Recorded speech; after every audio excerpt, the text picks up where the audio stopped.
going on, guys? We're back. Deck Pack 3 just came out a day or two ago. Basically the only reason I know any of these updates is because I have it on my iPad and it's just like, oh hey, you should update because there's a new deck pack out. So we went ahead and bought it. There's a blue-black and a 5-color deck. Not sure what they are. Here we are. Mana Mastery. And we're playing Progenitus. Awesome. And Rogue's Gallery. So let's go ahead and look at these two decks that just came out. Once again, they're 30-card decks, unlike the original ones that are 40-card decks. So let's take a look at these guys. I have not looked at these decks yet, so this will be the first time I'm seeing it, just like you. Hopefully. You've probably all seen it before because I'm very slow when it comes to these. So anyway, we've got 4 Terramorphic Expanses. All the 2-color decks seem to do that. I'm hoping the 4-color or the 5-color actually plays like the Temple Gardens and stuff, but we'll look at that one here in a minute. Infiltrate, target creature is unblockable this turn. Agony Warp, target creature gets -3/-0, and another target creature gets -0/-3. Or it could be the same creature. Dimir Guildmage, target player draws a card, activate this ability only in the time that you could cast a sorcery, so you have to do that during your main phase. Or target player discards a card, activate this ability only in the time that you could cast a sorcery. So once again, during your main phase. Unlike the other guild mages, you can't use them at the end of your opponent's turn. They actually have to be used during your turn. Could be good, could be bad in this deck. We'll have to see what kind of instants and sorceries and things like that you need to play.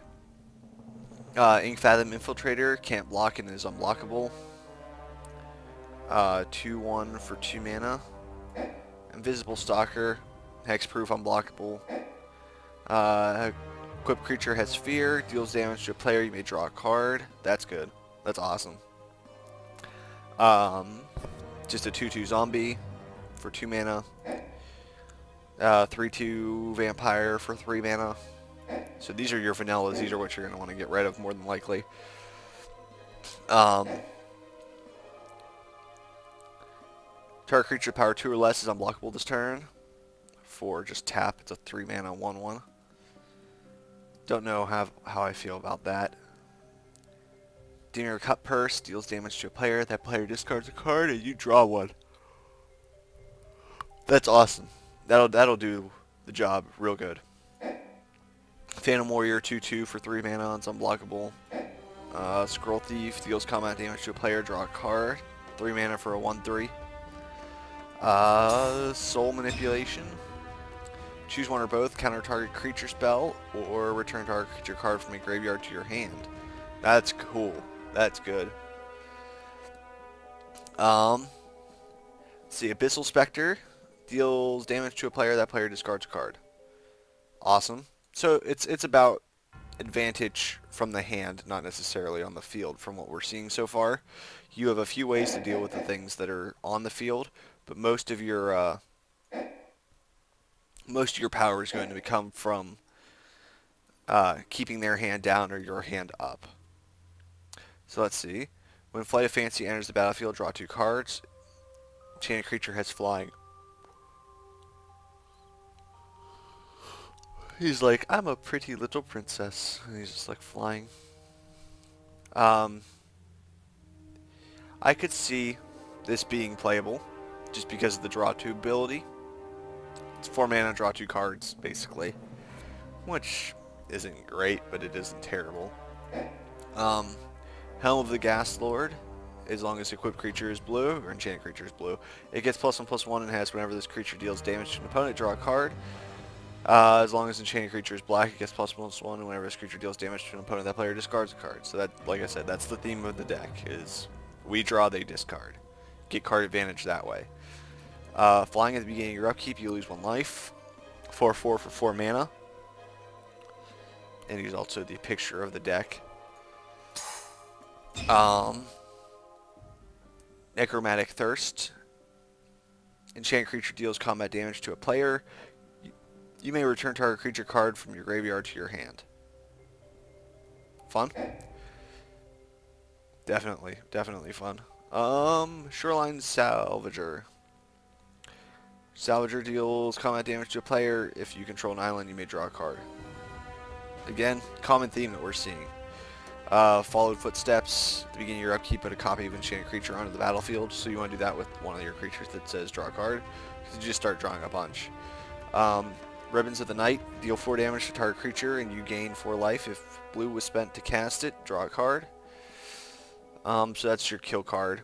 And it's actually not a bad one. It's playable, I think. Harvester of Souls. Whenever another non-token creature dies, you may draw a card. Death Touch 5/5. Might not be bad. And Mind Leech Mass. Trample deals damage to a player. You may look at the top or look at that player's hand. If you do, you may cast a non-land card from it without paying its mana cost. Probably not, because by this point in the game, you're hoping that they only have one card in their hand. They've probably discarded all their high cost cards because if you're hitting them, they're probably just going to keep continuing to discard cards. So we've got the Liege that gives other creatures +1 for black and +1 for blue. Another Agony Warp. Another Flight of the Fancy. Flight of Fancy, not Flight of the Fancy. Is unblockable. Enters the battlefield. Target creature is unblockable this turn. I would probably play that over one of the Phantasms. Dire Undercurrents. Whenever a blue creature enters the battlefield under your control, you may have target player draw a card. Whenever a black creature enters the battlefield under your control, you may target player discard a card. Now that might be playable. Now the reason I'm a little bit more inclined to play some of the higher cost cards in this deck is that you should really draw a lot of cards in this deck. That's the entire theme of the deck, is to draw as much as possible and keep your opponent discarded as much as possible. So when you start dropping bigger bombs, that things are going to look a lot better for you. And since you're going to be drawing cards because half of your creatures are blue or more, this one might actually be playable. And like, I would definitely consider playing these 3 at the very least. I don't like the Mind Leech Mass just because he goes against what you're trying to do with the deck, for the most part. But there might even be other bigger things in here that I would definitely want to play. Psychopath gets +1/-1 until end of turn. Destroy target creature with power less than Unliving Psychopath's power. It's not bad.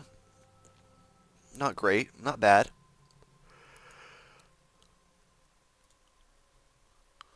He's really black intensive. We'll have to see how the black mana draws, because at this point I don't think you could waste 5 mana to start killing creatures, because that's half the lands in your deck. But we'll see. Search target player's library for a card and exile it. That player shuffles his or her library. This is going to depend a lot on what you play. I wish there were sideboards in this game, because this would definitely be in there. Because against, like, the Exalted deck, getting their one worship out is huge for you, because you have no way to deal with it once it's on the field. The only thing you can do is hope to draw them out, but that just sucks. Let's see. Gas Lord of the Fugue? Whatever. Gas Lord of the Fugue is unblockable. Whenever Gas Lord of the Fugue deals combat damage to a player, that player reveals his or her hand. You choose a card from it, that player exiles that card. That's awesome. Definitely worth playing. Moroi. I don't think we're going to do another Moroi. I don't think we'll do another one. He just seems like he's a powerful flyer, but yeah, he doesn't really help the cause of the deck. Hellcar Redeeming deals combat damage to a player. Sacrifice all other permanents you control and discard your hand. Exile the top 6 cards to your library. You may cast any number of non-land cards exiled this way without paying their mana cost. He's a big gambling card, and as fun as he is when he hits hard, if you hit 3 lands off of that and they kill him next turn, whew, you just lost your game. So unfortunately I don't think he'll be in there. Another Helm of the Gas Lord, definitely worth playing. Sangromancer. Whenever a creature dies, an opponent controls dies, you may gain 3 life. Whenever a creature or opponent controls, whenever an opponent discards a card, you may gain 3 life. And whenever a creature an opponent controls dies, you may gain 3 life. So it's a little bit of life gain, keep you in the fight. Baron Spite. Choose 2 target creature controlled by the same player. Their controller chooses and sacrifices one of them. Return the other to its owner's hand. That's fun. For 4 mana, it's a kill card and a bounce. Laquatus' Champion. I liked Ambassador Laquatus. He was a mill card guy. Enters the battlefield, target player loses 6 life. Least play, that player gains 6 life. Regenerate him. Awesome. Awesome late game. Glimpse the Unthinkable. Ooh. Ooh. Do we play Glimpse? I don't think it fits in with the theme of the deck, but it does give you a separate win condition. I don't know. I would like to play it in there because you could use it as a separate win condition to mill your opponent 10.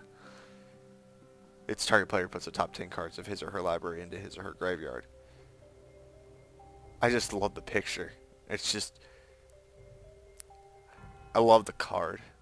It's just so appropriate. Like, the picture is exactly what you would think. It's just... you glimpse at your entire demise, your deck just disappearing. You're like, no! Okay. I don't know.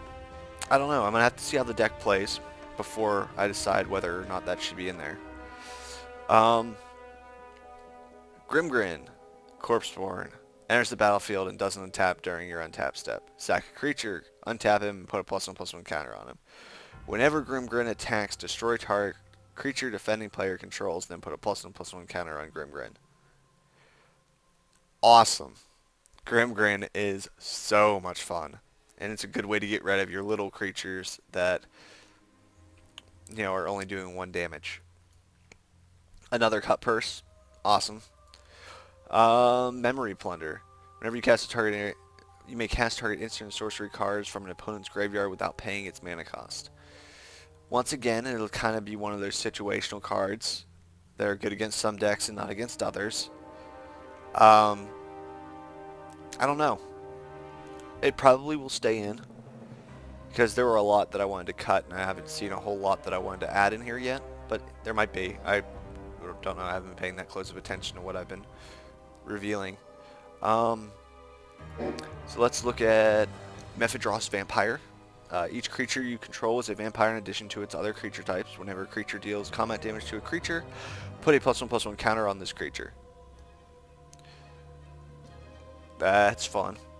Makes your creatures big and scary. But your creature shouldn't be doing a lot of damage to other creatures. So I don't think he fits in there very well. Rexiel, the Risen Deep. Island Walk, Swamp Walk. Deals combat damage to a player. You may cast target instant or sorcery card from that player's graveyard without paying its mana costs. If your card would be put in the graveyard this turn, exile that instead. Very fun. And he's actually possible to be played. The double walks, huge, because that hits almost every deck. There are very few that it doesn't hit. It doesn't hit the monocolored white, green, and red, and then it doesn't hit the green-white, the green-red, or the red-white. And that's about it. And he's huge, aside from that. For 6 mana, a 5/8, definitely would consider playing him. Another Extract. Once again, I wish there was a sideboard. Nurok Invisimancer again. Another Followed Footsteps. Ashling the Extinguisher. Deals combat damage to a player. Choose target creature that player controls. He or she sacrifices that creature. 4/4 for 4 mana. Awesome. Awesome. They have to block it, or you can start killing creatures. Baron Spite again. Painful Quandary. Whenever an opponent casts a spell, that player loses 5 life unless he or she discards a card. Um, Probably not. Your goal is to make them discard cards, and once they get down to one card, they actually have to hold a card, but they're probably just going to hold a land. So you just delay them a turn. Plus, I think you have better game at that point when you start dropping things like Rexiel, or Grimgrin, or Laquada's Champion, or Sangromancer, or Ghost Lord. I'll bring my mouse all the way back on the screen. I think at that point, you don't need it. But I could be wrong yet. I haven't actually played the deck. I don't know how it plays, and this is just a first glimpse at it. Glimpse. Get it? Because the deck plays glimpse? Okay.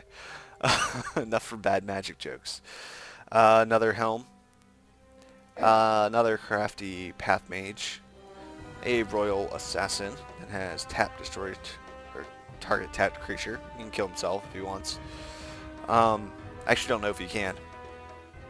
He might not be able to target himself. I think you have to have a target first, but I think he could target himself after. And then Nemesis of Reason.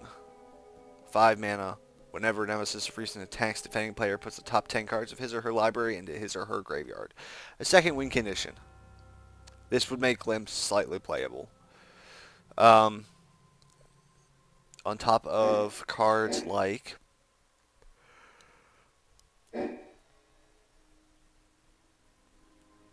Let's see, where are they? I thought there was one that said target player draws a card. Oh, yes, the Dimir Guild Mage. So, I mean, you could combine that with these and make it a slightly discard deck and mill deck. I don't think you need to win with mill, though. But we'll have to play it and find out. Let's take a look at the 5-color deck. This one is the one I'm excited to see because 5 colors is just really weird to me in this. So let's see. Evolving Wilds, Terramorphic Expanses. Ew, okay. Okay, let's talk about this right away. Ew is all I have to say. Ew. We're going to rely on turn 1 nothing. Turn 1 nothing here.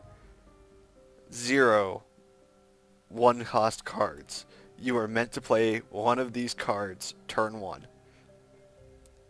and get a mana, preferably green, and drop another mana.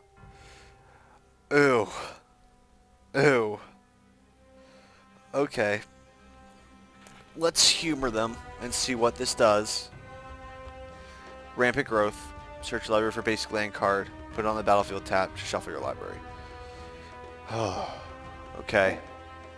Savage Twister. Deals X damage to each creature. Okay. Cultivate. Search your library for 2 basic land cards. Reveal those cards. Put one into the battlefield tapped and the other into your hand.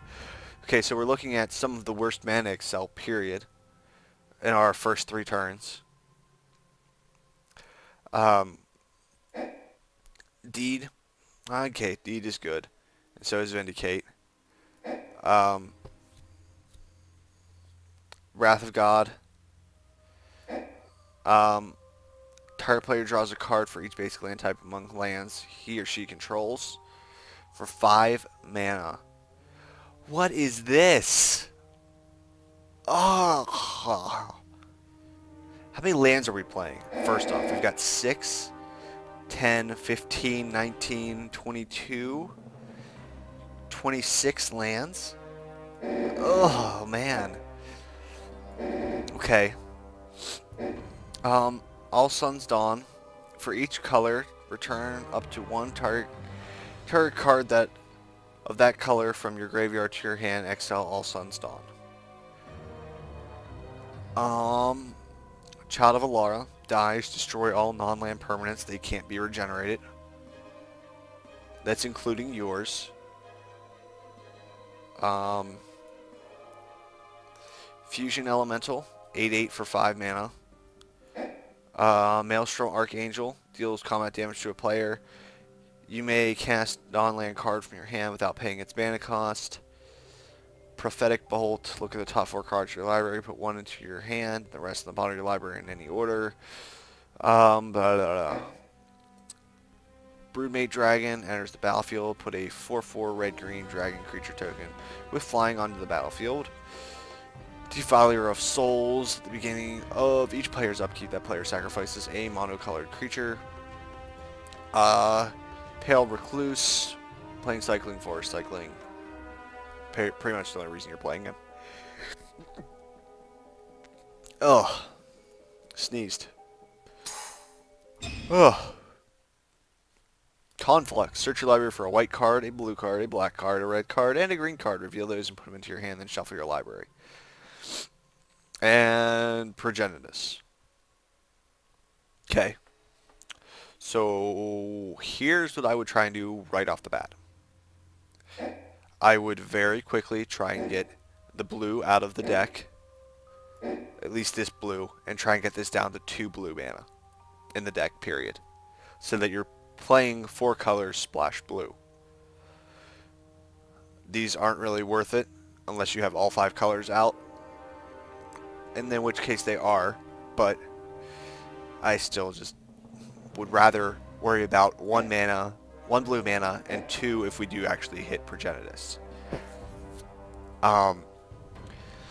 Next thing I would probably try to do is limit the red in the deck, because aside from Savage Twister and these cards up here, the red is really not that prominent. I'd maybe keep in the Broodmate because Broodmate's scary as hell. I don't know if I explained Broodmate. Enters the battlefield, put a 4/4 red dragon creature token with flying onto the battlefield. 2 4/4s for the price of 1. 4/4 flying dragons for the price of 1. So try and limit the red mana again, so that you're looking more towards green, black, white. Hell, if we even get the opportunity to eliminate the other colors, period, I think this would be better as a rock deck, because you're playing some of the best rock cards in the game. Pernicious Deed, Vindicate, Wrath of God. You know, what more do you need? You need a win condition after that. So anyway, I don't know if that's an option. Looking at the sideboard right now, it doesn't look like it is. It definitely looks like you're going to want to play all 5 colors, unfortunately. You might be able to get it down to 4. I think we could probably do 4 and take blue out entirely without much of a hassle. But I don't know if that makes it kind of not a good idea. But anyway, let's go ahead and look at this. Violent Ultimatum, destroy 3 target permanents for double black, triple red, double green. Ultimatums are awesome. There's one ultimatum that's not good, and I can't even think of it. And it probably isn't even, like, terrible. It's probably just nowhere near as powerful as the other ones. So, ultimatum, definitely something you'd want to consider playing if we're stuck in 4 colors. Which I think we will be. I think, in all honesty, we'll be stuck in 4 colors regardless. I would really like to get out of the blue, though. And I think getting out of the blue is possible, because we can drop this, we can drop that. We can drop these 2. I would not like to drop Maelstrom Archangel, but I would also like to have consistent mana. So I would drop Maelstrom Archangel. We can drop these 2, and we can drop these 5. And then there's no blue before that, so that should eliminate blue entirely from the deck. You can cut it down to probably 25 lands at that point. And let's look at Megalonth. Vigilance Trample, blocks a creature, deals combat damage to that creature's controller equal to its power.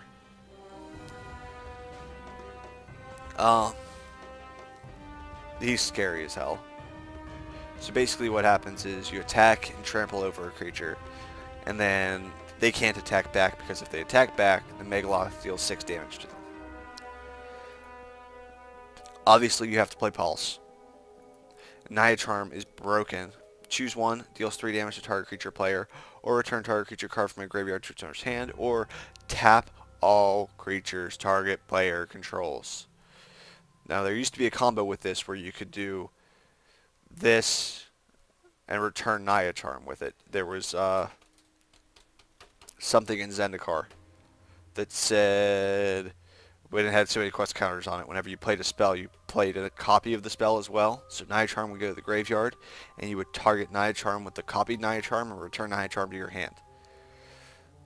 And then when you got 2 of them out, you would just tap all their creatures, and it was just dumb.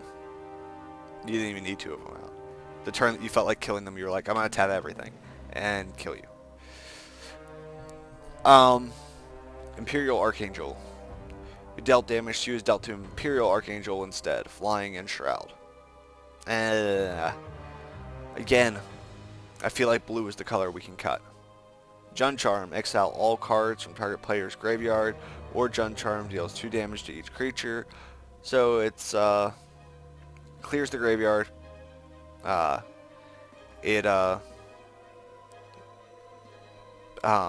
Pyroclasms, or put 2 +1/+1 counters on target creature.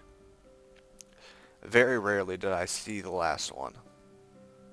I saw everything on Jund Charm. What am I talking about? I hated Jund. Jund was a terrible deck, because it didn't cost anything to play, and everyone owned it. For those of you who don't know what Jund is, I played a few of these, a few Sprouting Thrinax, a few Blightnings, a few Bloodbraid Elves, a few, God, what else did I play? Broodmate Dragons. It was just an all-around terrible deck. And whenever you thought you had the advantage on them, they would drop something like this and be like, oh, by the way, I kill your creatures. Oh, by that way, you know that card you just targeted in your graveyard? Not anymore. Oh, you thought you were killing the Broodmate Dragon with 2 spells. He's too bigger now. You're not killing him. I hated it. Lightning Angel would be good if we played blue, but like I said, I really want to get blue out of there. Lavalanche deals X damage to target creature, to target player, and each creature he or she controls. If you can get enough mana, that's powerful. Definitely. Glory Scale Vishino. Whenever you cast a multicolored card, he gets +3/+3 till end of turn. 4/4, or 3/3 for 4 mana. It's not bad, especially in this. Karavik the Merciless. Whenever an opponent casts a spell, Karavik the Merciless deals damage to target creature or player equal to that spell's converted mana cost. Considering he's the last thing you're probably going to cast, I probably wouldn't play him. Witchmaw Nephilim. Wow, that is a creepy looking thing. Ugh. Terrifying. Whenever you cast a spell, you may put 2 +1/+1 counters on Witchmaw Nephilim. Whenever Witchmaw Nephilim attacks, it gains trample until end of turn if its power is 10 or greater. That would be terrifying to get that thing big. But once again, I don't think I like it. I think I'm really going to try and get blue out of the deck and play 4-color. Bant Charm. Destroy target artifact or put target creature on the bottom of its owner's library, or counter target instant or sorcery spell. Or counter target instant spell, not sorcery spell, unfortunately. So it's a counter spell, it's creature removal, and it destroys artifacts. Bant Charm is awesome. Unfortunately, we don't want to play blue. If we were playing blue, I'd probably play Bant Charm, but Finest Hour, whenever a creature you control attacks alone, if it's the first creature that attacked this turn, untap that creature. After this phase, there's an additional combat phase. Not really good. It's the only exalted thing you have in the deck. The whole purpose of Finest Hour was to have like Rafik of the Many out and be like, I'm going to attack with Exalted. And by the way, Rafik doubles my power because I attack alone. Oh, look, Finest Hour triggers. My creature untaps. It's still a 10/10. I'm going to attack again, Ember Fiend doubles its power again. Oh, look, it's a 2020 attacking you now. That's what Finest Hour did. Not in this deck. Godsire. Vigilance, put an 8/8 beast creature token with that's red, green, and white onto the battlefield. He could be terrifying. 8 mana. It's a little high, but he could be terrifying. Majesty or Sphinx. Enters the battlefield, target player's life total becomes 10. You or your opponent's. But once again, it's just, there's so many other colors that are better at this point. Especially since I don't see the Cruel Ultimatum. No, I'm not seeing the Cruel Ultimatum. Alright. Elder Mastery. Enchanted creature gets +2/+3 and has flying. Deals combat damage to a player. That player discards 2 cards. I mean, that's scary, but... again, I just don't want to be playing so many colors. Prince of Thralls. Whenever a permanent an opponent controls is put into a graveyard, put that card on the battlefield under your control unless that opponent pays 3 life. Now this is a blue win condition. Unfortunately, we've seen like 3 blue cards that are decent. And not mana consistencies at all in this. Maelstrom Pulse is definitely a must. Broodmate Dragon's definitely a must. Another Glory Sail Vashino. Possibly. Maelstrom Nexus. The first spell you cast each turn has Cascade. This is what I was hoping would be in this deck. This makes 5 colors slightly more playable. I still don't think I would do it. But Cascade is what Bloodbraid does. So if you cast... let's see here. Broodmate Dragon. You reveal cards off the top of your library until you reveal a card that has less than 6 mana. You then cast that spell without paying its mana cost. Now, that's the only thing with Cascade, so it doesn't happen multiple times, unfortunately. So, it's probably not great, but it's still 2-for-1s, and 2-for-1s are always a good decision. Not always. Not always. It's good though. I mean, it's playable in this style of format, but this deck is very slow, and that's why it has all the early kill. With another Jund Charm especially, you could get to the point where you could use Maelstrom Nexus and abuse the hell out of it. You got a lot of things that cost 6 mana, and a lot of things less than 6 mana. It could be used. Another Child of Alara. Channel Horde Worm. Or Carnal Horde Worm. Trample. Whenever Carnal Horde Worm deals damage to an opponent, you may return target card from your graveyard to your hand. It's not bad. 6/6 Trample for 7 mana. Possibly.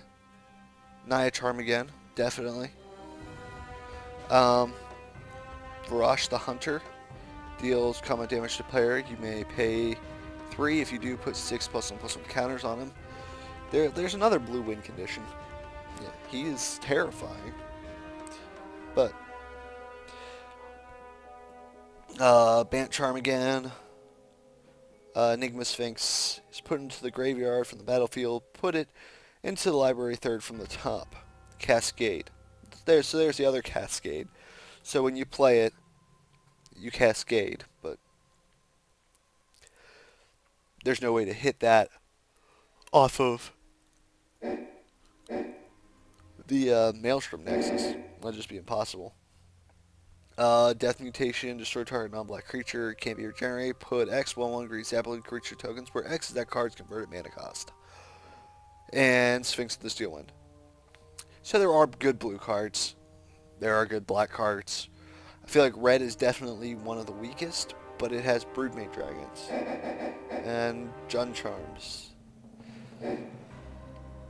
So I feel like this deck absolutely has to be 4 colors.